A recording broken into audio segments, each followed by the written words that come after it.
할렐루야. 오늘도 주일 예배로 함께 하시는 모든 성도님들을 주님의 사랑으로 축복하고 환영합니다.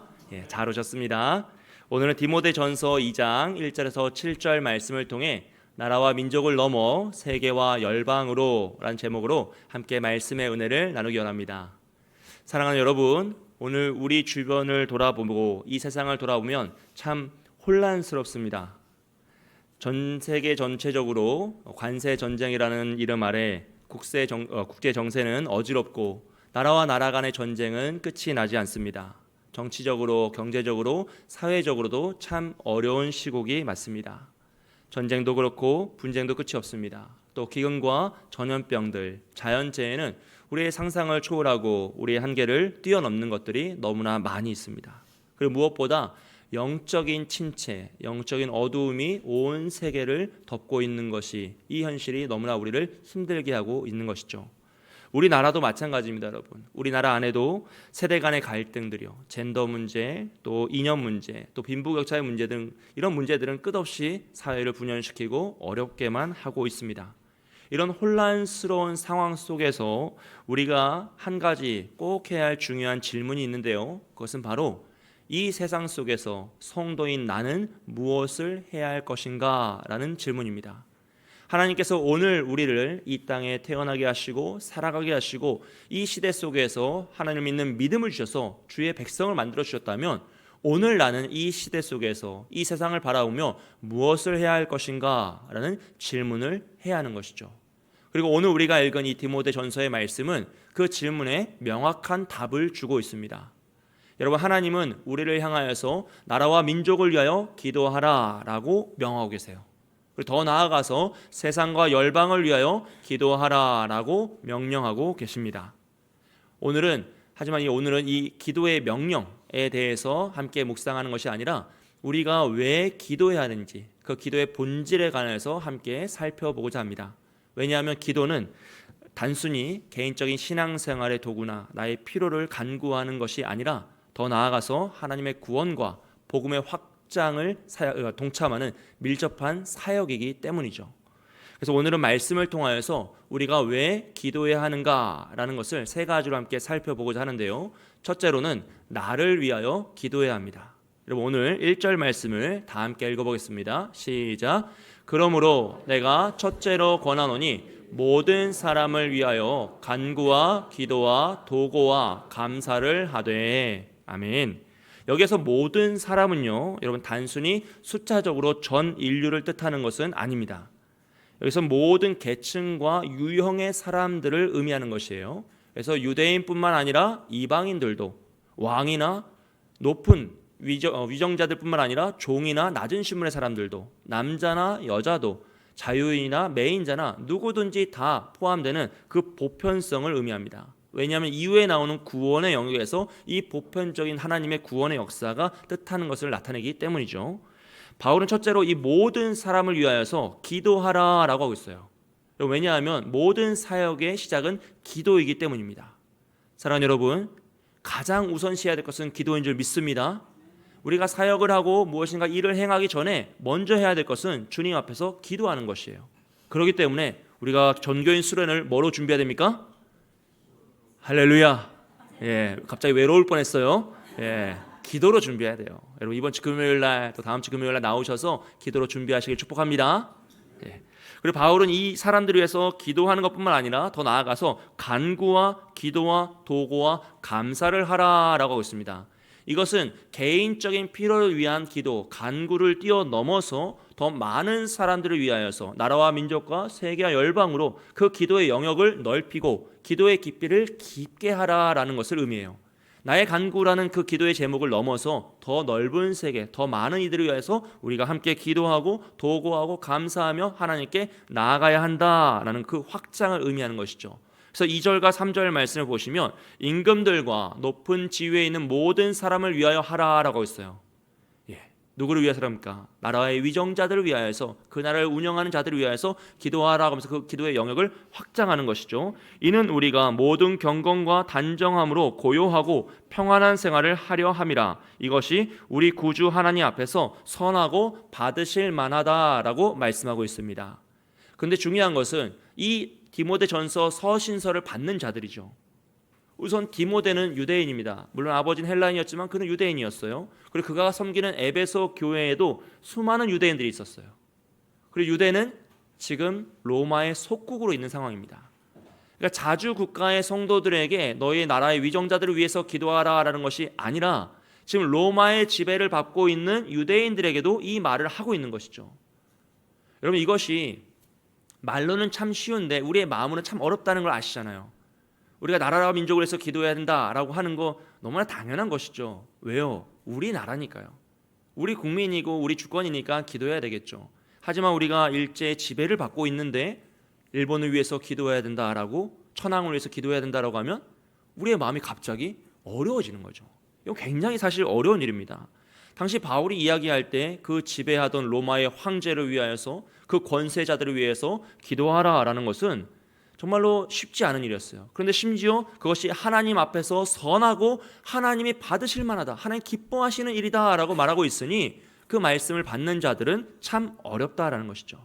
근데 바울이 왜 그렇게 이야기했는지를 2절 후반부에서는 이는 우리가 모든 견건과 단정함으로 고요하고 평안한 생활을 하려 함이다라고 설명하고 있죠. 무슨 말입니까? 우리가 나라와 민족을 위해서 기도하고 위정자들을 위해서 기도하는 것은 우선은 그들이 하나님의 도구로 쓰임 받을 수 있기 때문입니다. 하지만 그보다 더 본질적이고 더 궁극적인 이유는 우리가 하나님 앞에서 고요하고 평안한 생활을 하고 견건과 단정함으로 주의 뜻을 이루는 삶을 살기 위함이라는 거예요. 즉 우리가 온전한 신앙생활을 하고 하나님 말씀에 순종하며 바른 믿음의 삶을 살아가기 위해서, 교회가 온전히 지켜지기 위하여서 그 위정자들을 위해서 기도하라는 것이죠. 그러니까 그들을 위해서 기도하는 것이 아니라 나를 위해서 기도하라라는 것이에요. 그래서 예레미야 29장 7절 말씀에 보면요, 하나님은 바벨론의 포로로 끌려간 유대인들에게 바벨론을 위하여 기도하라고 했습니다. 우리 말씀 한번 읽어보겠습니다. 시작. 너희는 내가 사로잡혀 가게 한 그 성읍의 평안을 구하고 그를 위하여 여호와께 기도하라. 이는 그 성읍이 평안함으로 너희도 평안할 것임이라. 아멘. 조금 더 심하죠. 지금 디모데전서보다 조금 더 상황이 심각합니다. 지금 하나님께서는 이스라엘을 멸망시키고 나의 사랑하는 가족과 친구들과 이웃을 죽인 그 원수의 나라, 심지어 그 원수의 나라에 포로로 잡혀와 있는 자들에게 그 나라를 위하여 기도하라. 너희가 있는 그 바벨론을 위해서 기도하고 그 마을의 평안을 구하라. 심지어 하나님께서 그 평안을 들어주시겠다고 해요. 너희가 그렇게 기도하면 내가 응답해 주겠다라고 말씀하신 거죠. 왜 그렇습니까? 바벨론이 예뻐서가 아니라 그 바벨론이 평안해야 그곳에 잡혀있는 유대인들, 하나님의 백성들이 평안한 삶을 유지할 수 있기 때문에 그들을 지키시기 위하여서 그 나라를 위하여 기도하라. 그럼 내가 그 나라를 평안케 하겠노라 라고 응답하고 계신 겁니다. 사랑하는 여러분, 나라가 평안하지 못하면요, 그 나라에 살아가는 국민도 평안할 수가 없습니다. 이건 뭐 너무 당연한 거잖아요. 너무 쉬운 일이잖아요. 그래서 우리가 바라는 그 개인의 아름다운 신앙생활, 또 가정의 안정, 교회의 그런 평안들은요, 나라가 평안해야지만 더욱더 잘 지켜지고 운영되는 것들이죠. 나라가 혼란스러우면요, 교회도 혼란스러워집니다. 우리의 신앙생활도 혼란스러워지고 개인의 삶도 무너질 수밖에 없는 것이에요. 마찬가지로 더 나아가 세계와 열방이 흔들리면요, 온 세계 정세가 혼란스러우면 당연히 그 혼란스러움은 우리나라에 영향을 미칠 수밖에 없어요. 그럼 이 나라에 살아가고 있는 우리도 혼란스러울 수밖에 없다라는 것이죠. 이것은 뭐 개인의 부유함이나 건강함으로 막을 수 있는 것이 아닙니다. 온 나라적인 정서의 문제이기 때문에 우리가 개인으로 막을 수 없고 그 혼란에 휩쓸릴 수밖에 없다는 것이죠. 그러므로 우리가 나라와 민족을 위해서, 더 나아가서 세계와 열방을 위해서 기도하는 것은 우리의 평안한 삶을 유지하고 더 본질적으로 하나님이 원하시는 온전한 신앙생활을 할 수 있는 가장 좋은 효과적인 방법이라는 것이에요. 그래서 우리는 나라와 민족을 위해서 기도해야 할 줄 믿습니다. 할렐루야. 그럼에도 불구하고 우리가 나라와 민족을 위해서 기도하고 세계와 열방을 위해서 기도하는 건 참 어려운 일이에요. 앞에서 이렇게 계속 얘기하니까 그래도 내가 나라를 위해서 기도해야 되나라는 생각이 들고, 선거하기 전에 그래도 기도하고 이거 선거를 해야 되나라는 그건 뭔가 의문점이 시작되는 거죠. 그래도 우리가 어떻게든 기도를 해보려고 애쓰지만 막상 또 기도를 시작하면 우리 마음속에 내가 지금 나 살기도 힘들고 우리 가족을 지키기도 힘든데 내가 나라까지 걱정을 해야 되냐라는 마음이 들고, 또 나를 위해서, 가정을 위해서, 이웃을 위해서 기도하다 보면 그것만으로도 벅찰 때가 사실 많습니다. 그래서 실제로 나라와 민족을 위해서 기도하는 분은 거의 없어요. 그리고 세계와 열방을 위해서 기도하시는 분들은 선교사님들 빼면 정말 거의 없습니다. 이게 현실이에요, 여러분. 하지만 여러분, 분명한 것은요, 나라가 혼란스러우면 우리의 삶도 혼란스러울 수밖에 없다는 것입니다. 그렇기 때문에 우리 자신을 위해서라도, 우리가 믿는 이 믿음을 온전히 지키기 위해서라도 나라를 위해서 기도해야 돼요. 나라가 혼탁하고 혼란스러우면요, 신앙의 공격을 받습니다. 항상 그 공격은 끊임없이 이루어지지만 혼탁할 때 그 공격은 훨씬 더 심각해져요. 결코 평안할 수가 없죠. 그래서 우리의 기도는 나의 신앙과 가정을 지키고 우리 교회를 지키고 복음을 지키는 그 마지막 방파제와 같이 방어선이다라는 생각으로 기도하셔야 돼요.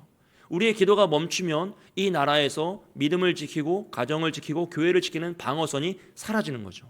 그럼 당연히 수많은 공격이 더 들어올 수밖에 없고 우리의 신앙과 우리의 자녀들과 우리의 가정은, 우리 교회는 어려움을 당할 수밖에 없다라는 것입니다.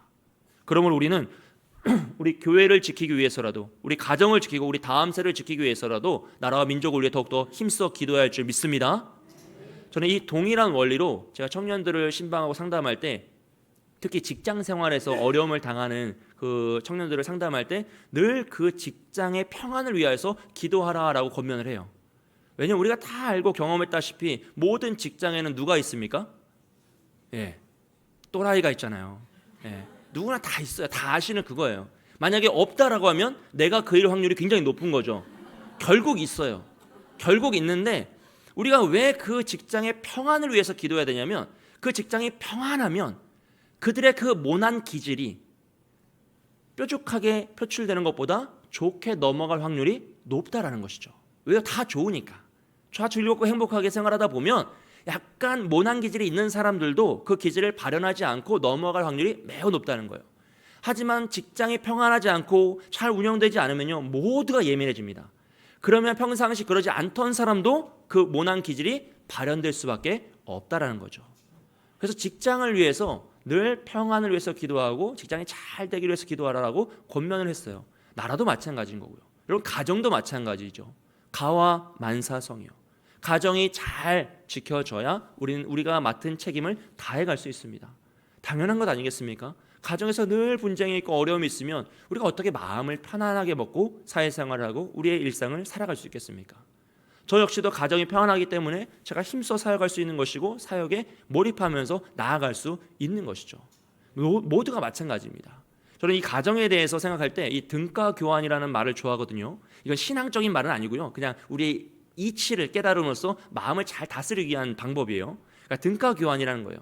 즉, 누군가 성공했다면 그 사람은 다 나머지 가족의 모든 성공을 자신이 가져가서 홀로 성공한 거예요. 그럼 어떻게 됩니까? 나머지 가족들을 무시하는 것이 아니라 존중하고 사랑하며 섬길 수 있게 되는 것이죠.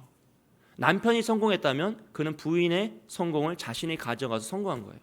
부인이 성공했다면 그는 남편의 성공을 자신이 가져가 성공한 것이죠. 자녀가 성공했다면 그는 부모의 성공을 가져가서 그가 성공한 것입니다.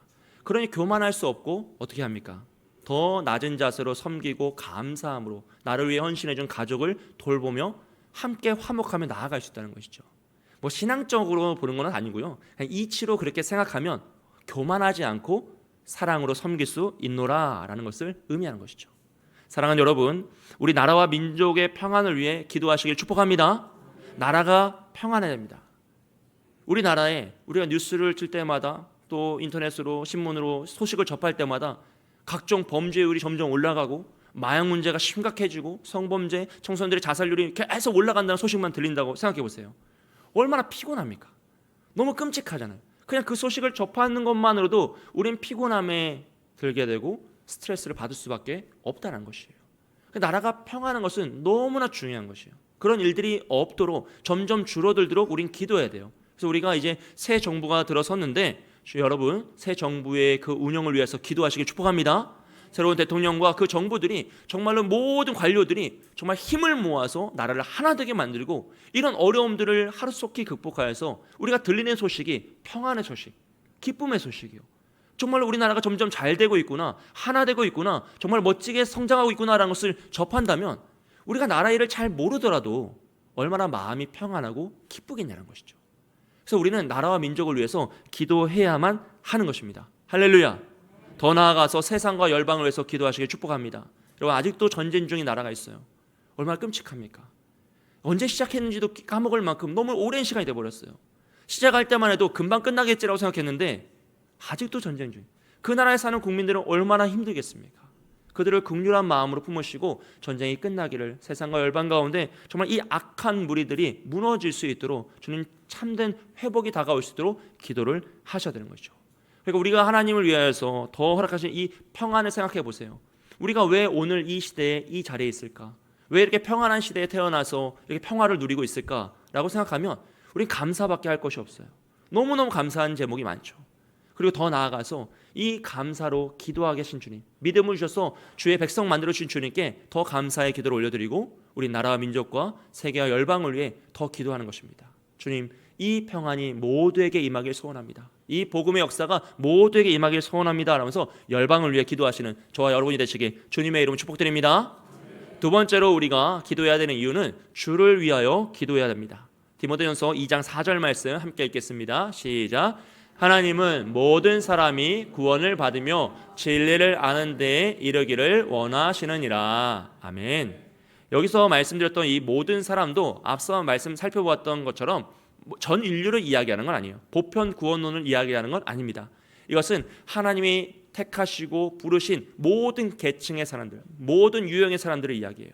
그래서 유대인뿐만 아니라 이방인도 하나님 부르셨고, 왕도 부르셨고, 종도 부르셨고요, 자유인도 부르시고, 매인자도 부르셨고, 남자도 부르시고, 여자도 부르시고, 부유한 자도 부르시고, 가난한 자도 부르시고, 모든 계층의 유형의 사람들을 다 하나님은 택하시고 부르셔서 그들이 구원에 이르기를, 진리를 아는 데에 이르기를 원하신다라는 것을 의미해요. 그래서 5절과 6절 말씀 보시면 그것을 위하여서 중보자 구주 예수 그리스도를 보내십니다. 하나님은 한 분이시요 또 하나님과 사람 사이에 중보자도 한 분이시니 곧 사람이신 그리스도 예수라.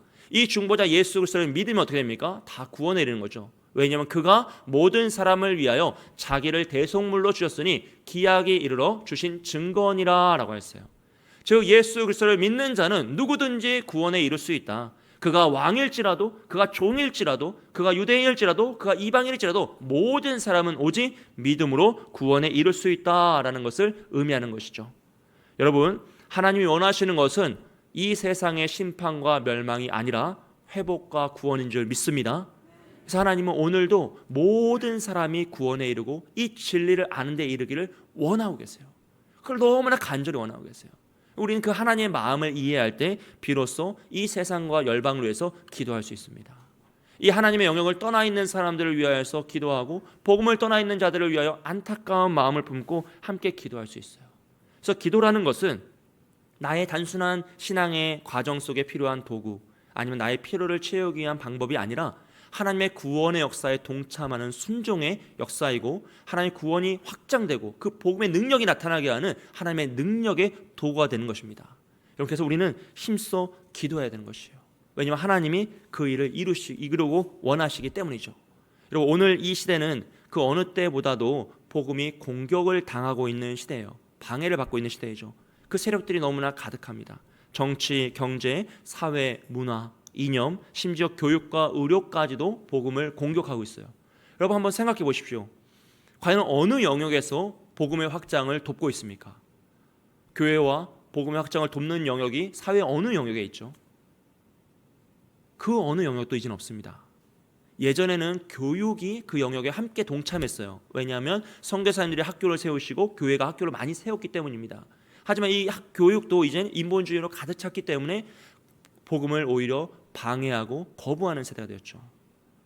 그리고 요즘은 이제 AI 시대라고 해서 4차 산업혁명 시대라고 해서 이제 산업이 발전하고 있잖아요. 근데 미래학자들이 2040년을 이제 변곡점으로 보고 있는데, 그 시대가 되면 가장 발달할 이제 영역이 의학이라고 보고 있어요.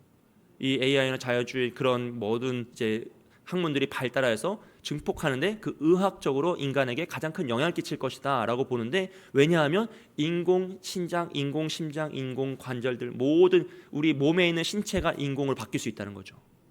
그런 기술들이 개발되고 바뀌면 어떻게 됩니까? 우리 신체가 개조돼요. 연약한 부분들 다 떼다 붙였다 아이들 장난감처럼 좋은 것을 바꾸는 거예요. 그럼 어떻게 되죠? 사람이 영원히 살게 됩니다. 죽음을 100년, 200년을 넘길 수 있게 되는 거예요. 그럼 가장 영향을 받을 것이 영생의 구원, 복음을 선포하는 기독교, 하나님의 진리가 가장 공격을 당할 것이다 라고 미래학자들이 우려하고 있는 부분이죠. 우리도 그런 시대를 맞이할 것인데요, 더 큰 문제는 우리의 자녀들이 그런 시대를 살아갈 것이라는 거죠. 얼마 남지 않았습니다. 물론 그때 될지 안 될지는 가봐야 알겠지만 정말 그런 시대가 앞으로 열릴 것이고, 그 시대를 살아갈 우리의 자녀들이 정말 이 혼탁한 시대 속에 살아갈 수밖에 없다는 것이죠. 그렇기 때문에 우리는 이 나라와 민족을 위해 기도할 수밖에 없어요. 이 악한 세력이 무너지게 하시고 이 복음을 막는 세력들을 견고한 주의 성전으로 막아달라고 간절히 기도할 수밖에 없는 것이죠. 그리고 무엇보다 하나님은 이 혼탁한 세상 속에서도 당신의 백성을 불러 구원하기를 원하시는 줄 믿습니다. 그렇기 때문에 우리는 기도해야 하는 것이죠. 사랑하는 여러분, 때로는 이 기도라는 방법이 좀 답답해요. 하나님 그냥 바로 계시를 주시고 능력을 주셔서 눈앞에 보이는 증거를 주시면 좋겠는데, 우리에게 기도하라고 하시니 좀 답답하고 너무 느린 것 같고 잘 안 되는 것 같을 때도 있습니다. 때로는 포기하고 싶을 때도 있어요. 심지어 우리 가정을 위해서, 자녀를 사랑하는 이웃들을 위해서 기도할 때도 포기하고 싶을 때가 있죠. 내가 10년 동안 기도했는데, 내가 20년 동안 기도했는데 왜 이렇게 응답이 없을까? 왜 이렇게 응답이 늦을까? 이것이 과연 잘못된 것인가? 라고 하며 스스로 낙담이 될 때가 있다는 것이에요. 하지만 여러분, 그때 오늘 이 말씀을 꼭 기억하십시오. 베드로후서 3장 9절 말씀입니다. 우리 함께 읽겠습니다. 시작. 주의 약속은 어떤 이들이 더디다고 생각하는 것 같이 더딘 것이 아니라 오직 주께서는 너희를 대하여 오래 참으사 아무도 멸망하지 아니하고 다 회개하기에 이르기를 원하시느니라. 아멘. 무슨 말입니까? 하나님의 말씀은 시차는 있는 것처럼 느껴지지만 오차는 없다는 거예요. 우리의 마음에는 지금 당장 이루어졌으면 좋겠지만 하나님은 오래 참으심으로 그들이 회개하고 돌아올 수 있도록, 그 누구도 멸망당하지 않고 구원받을 수 있도록 지금도 참고 인내하고 기회를 주고 계시다는 것입니다. 그렇기 때문에 우리는 포기하면 안 됩니다. 여러분, 기도를 포기하지 마시고 낙담하지 마십시오. 내 눈에 안 되는 것 같아도, 지금이 아닌 것 같아도 하나님은 불가능한 일이 없으시고 당신의 때에 당신의 뜻을 반드시 이루신 줄 믿습니다. 그래서 예수님도 제자들을 향하여서요, 온 세상으로 나아가서 땅끝에 이르러서 모든 민족으로 족속으로 나의 제자를 삼으라 라고 말씀하셨어요. 포기하지 말고 기도하고 끝까지 나아가는 것이죠. 마태복음 9장 36절부터 38절까지 말씀을 함께 읽겠습니다. 시작. 무리를 보시고 불쌍히 여기시니 이는 그들이 목자 없는 양과 같이 고생하며 기진함이라.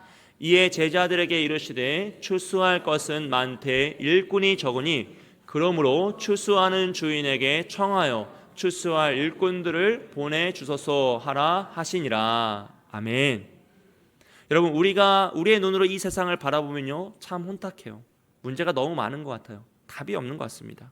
또 불신자들로 신앙적인 영역을 보면 불신자가 가득하죠. 여러분, 그렇지 않습니까? 여러분 주변에 교회 말고 신성도들이 얼마나 있으십니까?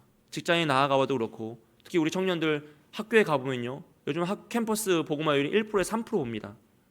97%, 98%는 불신자라는 것이죠. 중고등학교도 마찬가지예요. 저희 자녀들 다니는 초등학교도 마찬가지예요. 아이들 한두 명, 많으면 5명 정도 교회 다니고 나머지 20명 정도는 하나님이 없다라고 이야기한다는 것이죠. 이런 세상을 보면 참 우리가 정말로 어찌해야 될까 알지 못해요. 정말 큰 문제다라고 생각하는 거죠. 근데 지금 오늘 이 말씀에서 예수님은 이런 세상을 뭐라고 보시죠? 추수할 곡식이 가득한 밭으로 보신다는 거예요. 예수님의 눈으로 보면 이 세상은 문제가 아니라 기회인 거죠. 복음을 전하여 구원할 자들이 너무나 많아서 어떻게 할까 막 기대감이 샘솟는 정말 그런 상황인 것이에요. 근데 예수님께서 안타까워하시는 것은 추수할 곡식이 너무나 많은데 일꾼이 없다는 거예요. 너무나 안타까운 것이죠. 그래서 우리가 예수님의 그 간절한 마음을 이해하면요, 우리가 이 나라와 민족을 위해 기도할 수밖에 없게 되는 것이죠. 우리 자녀들을 향하여서 선포하고 그들이 있는 곳을 향하여 기도할 수밖에 없다는 것입니다. 왜냐하면 너무나 추수할 곡식이 많기 때문이에요. 사랑하는 여러분, 우리 주변에 추수할 곡식이 이미 만연하게 가득한 줄 믿습니다. 하나님께서 우리에게 추수할 일꾼을 보내달라고 기도하라고 하셨어요. 그래서 우리가 기도해야 되는 거예요. 주인에게 청하라고 했습니다. 이것은 기도를 시작하라는 것이죠. 왜냐하면 모든 일의 시작은 기도이기 때문이에요. 그래서 우리는 이 추수할 일꾼들을 보면서 그 추수할 밭을 보면서 기도해야 돼요. 주님, 너무나 주님을 모르는 영혼들이 많고 구원받아야 할 영혼들이 많은데 우리가 어찌해야겠습니까? 간절히 기도하는 것이죠. 그리고 추수할 일꾼을 보내달라고 요청해야 됩니다. 하나님의 사역에 동역자가 필요하고 하나님께서 오늘 우리를 동역자로 부르신다면 우리가 그곳에 힘써 달려가 함께 사역하겠노라, 힘써 그 복음을 전하겠노라 라는 마음으로 기도하는 것이에요. 우선 나라와 민족과 세계와 열방을 위해서 기도해야 됩니다. 그리고 하나님이 나에게 은혜 주시고 마음을 주시면 우리가 일꾼으로 부름을 받았구나, 주여 내가 여기 있습니다, 나를 사용하였소서라고 고백하면서 그 영역으로 달려가는 것이죠. 그 영역이 우리나라일 수도 있고요, 세계와 열방일 수도 있습니다. 그래서 우리 선교사님들이 세계와 열방으로 나아가 선교하고 계시는 것이고 이 땅에서도 복음을 전하며 복음을 일꾼들이 너무나 많은 것이죠. 사랑하는 여러분, 오늘 우리는 하나님 말씀 앞에서 응답하셔야 돼요. 하나님 오늘도 내가 누구를 보내며 누가 우리를 위하여 갈꼬라고 질문하십니다. 예수님은 우리를 향하여서 출수할 곡식이 너무나 많은데 출수할 일꾼이 없다라고 하시면서 안타까워하세요. 우리 뭐라고 답하시겠습니까? 주님, 내가 여기 있으니 나를 사용해달라고, 나를 통하여 구원의 역사, 복음의 역사가 나타나게 해달라고 간절히 기도할 수 있는 저와 여러분이 되시길 주님의 이름으로 축복드립니다.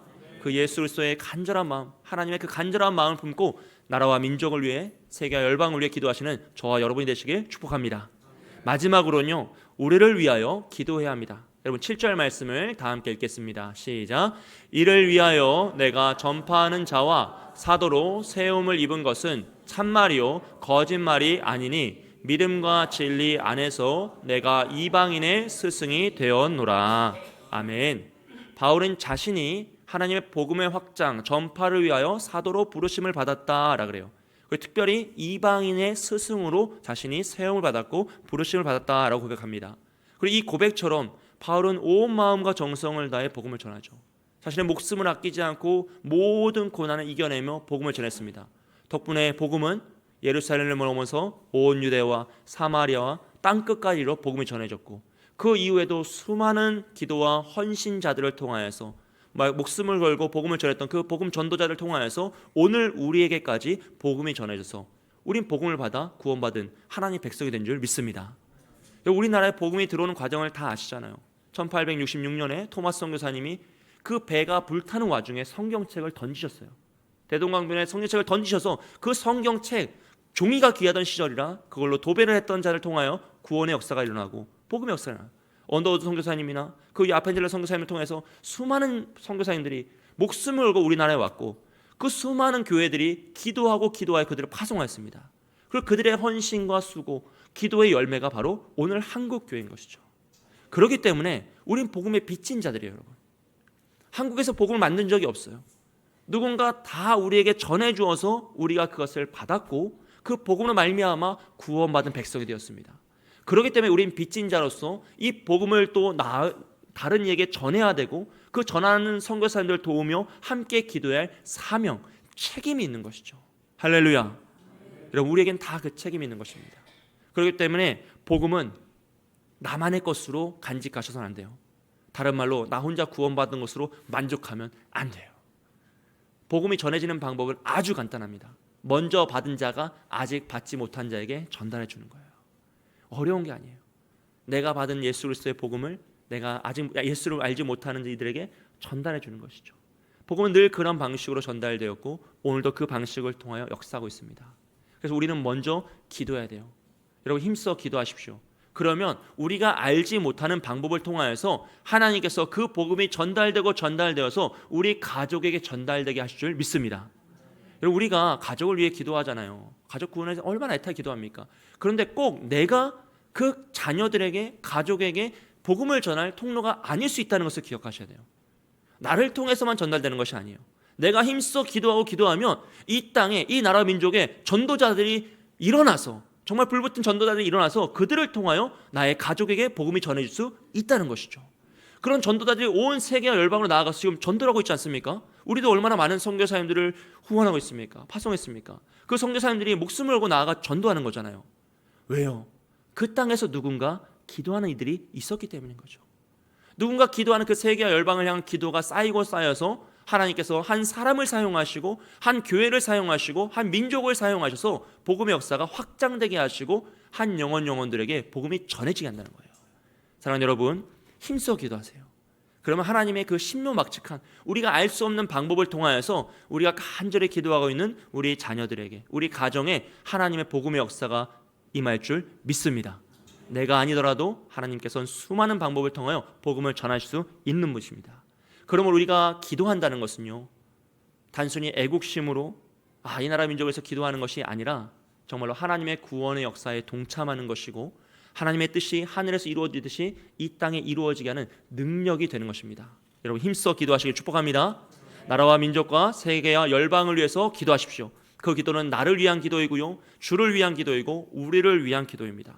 우리가 무릎을 꿇고 기도할 때 하나님은 그 기도에 응답하심으로 우리의 가정을 지키시고 교회를 지키시고 이 나라와 민족을 지키시고 더 나아가 세계와 열방을 지키심으로써 그 복음의 역사 가운데 우리가 평안하고 거룩한 삶, 온전한 믿음의 삶을 살아가게 하십니다. 세상이 어두울수록 성도는 기도해야만 합니다. 세상이 혼란스러울수록 교회는 더욱더 기도해야만 합니다. 기도가 멈추면요, 소망도 멈추고 복음도 멈추게 됩니다. 여러분, 나라와 민족과 세계와 열방을 위해 힘써 기도하심으로써 이 어두워져 망하는 시대 속에서 끝까지 복음의 빛을 비추는 우리와 우리 교회가 되기를 주님의 이름으로 축복드립니다. 오늘은 기도하기 전에 제가 긴급 기도 제목을 하나 말씀드리고 함께 기도하길 원해요. 중국 공산당이 5월 1일부터 중국 내 선교 활동을 제한하는 종교 규정을 발표했습니다. 이건 실제 당에서 발표했기 때문에 온 중국 지역에 바로 시행되는 시행령입니다. 국가 종교 사무국은 국가 안보에 필요하다는 명목으로 외국인의 종교 활동 관리를 위한 시행 규정을 개정했는데요. 그 개정된 규정에는 기독교 예배, 교육, 자선 활동에 대한 외국인의 참여를 제한하는 광범위한 내용이 포함되었습니다. 구체적으로는 중국에 거주하는 중국인이 아닌 사람이 공산당의 허가 없이 설교를 하거나 종교 학교를 설립하거나 교회를 세우거나 종교 서적이나 자료를 제작 또는 판매하거나, 그러니까 주보도 만들면 안 되는 거예요. 이해되시죠? 그 모든 것들을 하거나 기부를 받거나 후원을 받거나 중국 시민에게 전도하는 행위를 금지한다고 했어요. 만약 이를 위반하면 외국인은 벌금, 추방 또는 기소가 가능하다라고 명시되어 있습니다. 참 어려운 일이 생겼습니다. 2016년부터 중국에서 모든 신앙의 중국화라는 이름으로 선교사님들을 다 추방시켰거든요. 정말 몇 분 못 남으셨어요. 거의 90% 이상 추방당했습니다. 근데 이제 한 10년 지났으니까 이제 더 첨예하게 이 신앙의 모든 부분들을 이제 공격하는 법령이 발효되었어요. 여러분, 우리가 알지 못하는 상황에서도요, 이런 영적인 전쟁은 너무나 치열하게 진행 중이에요. 그리고 사탄은 우는 사자와 같이 우리의 영혼을 삼키기 위해서 이 공중 권세 잡은 자들을 사용하고 있습니다. 그래서 우리는 나라와 민족을 위해서, 위정자를 위해서 기도해야 하는 거예요. 이 위정자들이 사탄의 도구가 돼버리면요, 신앙을 압제하고 종교를 탄압하는 통로가 되는 거죠. 하지만 그들이 하나님의 손에 붙잡히면 어떻게 됩니까? 신앙을 지키고 고수하는 도구로 사용될 수 있다는 것이에요. 여러분, 새 정부를 위해서, 대통령을 위해서 기도하시고 나라와 민족을 위해서 기도하시면서 정말로 그들이 하나님의 도구가 될 수 있도록, 복음을 지키고 나라를 지키는 도구가 될 수 있도록 기도하시고, 이 중국 땅을 위해서 기도하십시오. 이 땅에도 너무나 많은 위정자가 있습니다. 하나님께서 그들의 마음을 변화시키시고 사용하셔서 정말 이 어려움의 때가 전화위복이 될 수 있도록 그 땅에 있는 모든 선교사님들을 지켜 보호해달라고 간절히 기도하시는 저와 여러분이 되시길 축복합니다. 함께 기도하겠습니다. 우리 합심기도 제목, 선교와 열방을 위한 기도 제목 함께 읽고 함께 기도하기 원합니다. 다 함께 읽겠습니다. 시작. 선교사님들에게 필요한 영적, 물질적 자원이 채워지게 하옵소서. 선교지에서 복음의 열매가 풍성히 맺히게 하옵소서. 선교사님들이 영적으로 강건하고 안전하게 하옵소서. 교회가 선교를 위해 적극적으로 헌신하게 하옵소서. 파송 선교사님과 후원 선교사님들의 사역과 가정을 지켜 주옵소서. 아멘.